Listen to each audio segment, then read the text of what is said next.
Hello, I'm Rick Bine from the Geography Department at IUPUI. I'm going to take you to an area of South Sudan,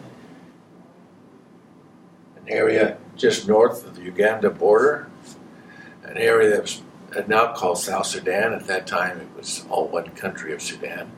I was teaching at the University of Khartoum, up in the center part of the country, and took advantage of going out in the country at different times, but I found my own guides. They were my students. And they would take me to their villages, and I get to see what they do and how they live and how they experience themselves and the environment. And this particular time, I went to a community, the tribal area called Nyangra. And this was that area again. And it was interesting because I approached it that evening. I was the guest of honor and sat down for a meal. And presented to me at the table was this huge bowl of termites, brimming, like a big pyramid, just right there for me, I guess. For a while, I thought I'd just watch this. Maybe the other people would start on it. I guess obviously this was the food, and I just sat there for a while, and finally I said to Patrick, who's my student, I said, "What do I do here?" He said, "Well, nobody's going to eat until you do. You're the first, you're the guest of honor." And I said, "Well, how do I do this?" "Well, take a few off the top, put them in your mouth." And so I took a couple. I reached over, these pretzel-like things, about a half-inch long, had little wings on them, and crunchy. They cooked them up like pretzels. And anyway, I took 2 or 3, put them in my mouth, and just held them there, afraid to chew on them, just to see, maybe I could spit them out a little later. But as soon as I did that, the rest of the community just dove into those termites and just digging at them like in a frenzy almost, like they just were dying for these things. And I was watching their faces, all the delight that they had on them, and I forgot what I had in my mouth, and I started chewing. And I was surprised. They were rather salty. And not too bad at all. And so I said, well, I'll try a few more. And I did. But after that, they'd all been cleaned up. Everybody just had ate them up like mad. And so this was an interesting experience with that. And I spent some time there, about a week or so there. And we had termites different days. Every day, fixed in a different way. Termite pies and termite this and that. Different ways of presenting them for breakfast, and termites and eggs, and all these different ways they were doing it. So I got used to that. And it was interesting how the termites, why they craved them so much, was because the salt that was in them. And this is that rainy part of the world, and there's very little salt in the soils, in the natural environment there, because the water washes all the salt out. And so they crave salt. If you ever go visit a place, one little gift that's very appreciated in the rainforest is a little bag of salt. Doesn't cost you much, but to them it's invaluable. But anyway, they got their salt from from the termites.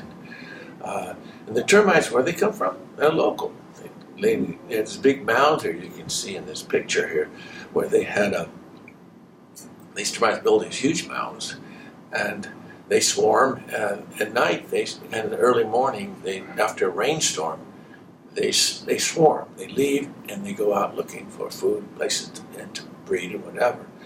And what they did was they built a little hole at the base of the termite mound, and they the middle hole would be maybe 3 inches deep and about 20 inches square, and like this deep and that wide. And as a result, they put a candle in the middle of it, and then when the termites swarmed, they attracted the candle. They'd fly in the candle, they'd burn their wings. They couldn't fly, they'd fall in the hole. This little pit.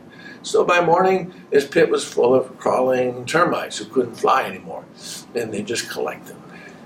Now, it was interesting because the first person to spot this termite mound was the owner.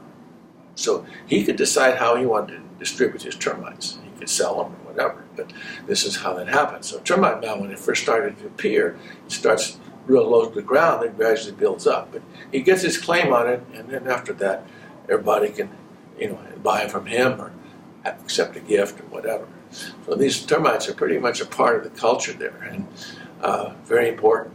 And so we enjoyed those termites for a few days, and then we noticed there was other things that happened, other things that they would eat. Somebody shot this gazelle, and a little tiny deer-like animal, and as it turned out, the gazelle was eaten in 2 days, or actually less than just one meal, because we shared it with the neighboring village.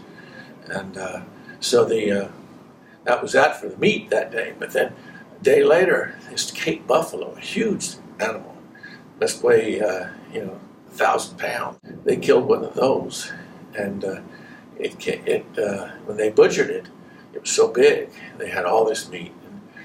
We were cooking it up. It was rather tasty at first, but it started to rot a little bit. And but they spread it out around the villages all around and tried to disperse it. But they were so conservative, they didn't want to waste it. So they keep a pot on the fire, just boiling with the buffalo meat in there. But at night, fire would die out, and buffalo meat would start to spoil a little bit.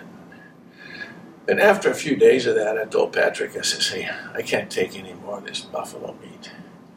Let's just get on. Let's go on to the next town. Your tribe still includes that town up there." He says, "Oh yeah, they know me. They're waiting for you." "Oh really? Okay. Well, we hiked the 20 kilometers up there, about 15 miles, and got there by noon, just in time for lunch. And guess what they had for lunch? Some of that same rotten buffalo."